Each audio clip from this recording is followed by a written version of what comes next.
Zimbabwe's historic post-Mugabe election, a timeline people wait in a queue to cast their vote at a polling station in Harare, Zimbabwe, Monday, July 30, 2018.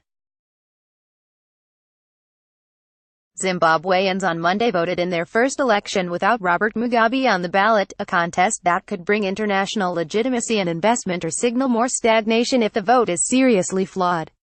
AP photo, Tsvangirai Mukwasi, Johannesburg, AP. Zimbabwe is voting in a historic election that is the first without Robert Mugabe, who led the Southern African nation since independence from white minority rule in 1980 but stepped down last year under military pressure amid a ruling party feud.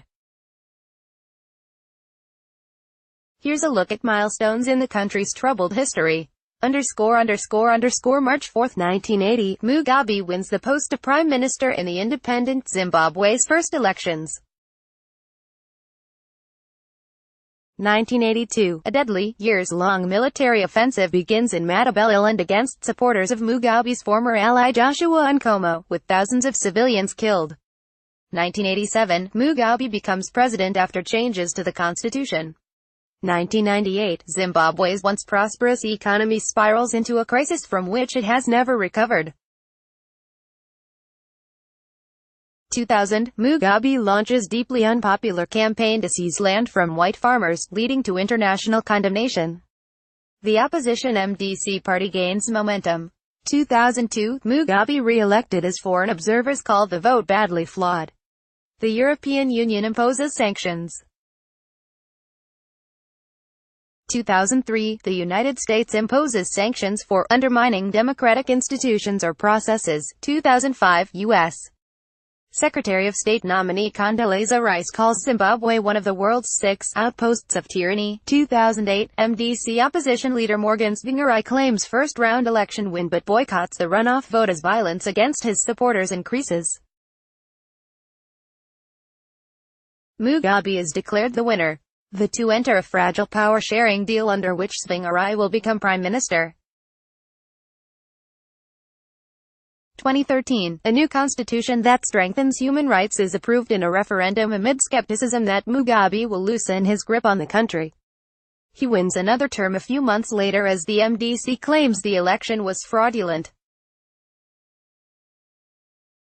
2016, the influential Liberation War veterans turn on Mugabe after years of acting as his enforcers.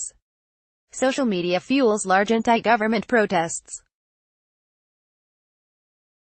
First Lady Grace Mugabe's profile continues to rise with the younger generation following in the ruling party called the G40, while some say she has no experience to succeed her husband, who is now in his 90s. August 2017, Grace Mugabe is accused of assaulting a young woman at an upscale hotel in neighboring South Africa but is granted diplomatic immunity. November 2017, Robert Mugabe fires deputy and longtime ally Emmerson Mnangagwa after a growing campaign against him by the First Lady. Mnangagwa flees the country. The military moves into the capital and puts Mugabe under house arrest. Tens of thousands rally in the capital for Mugabe to step down. Ruling party support crumbles. November 21, 2017, lawmakers begin impeachment proceedings and Mugabe resigns after 37 years in power. November 24, 2017, the 75-year-old Mnangagwa is inaugurated, urging Zimbabwe to let bygones be bygones. Feb. 14, opposition leader Tsvangirai dies, leading many MDC supporters to rally around 40-year-old lawyer and pastor Nelson Chamisa as their presidential candidate. June 23, the European Union deploys its first election observers in Zimbabwe in 16 years as Mnangagwa pledges a free and fair election while seeking the lifting of international sanctions, including U.S. sanctions on himself. Copyright 2018 The Associated Press. All rights reserved. This material may not be published, broadcast, written or redistributed.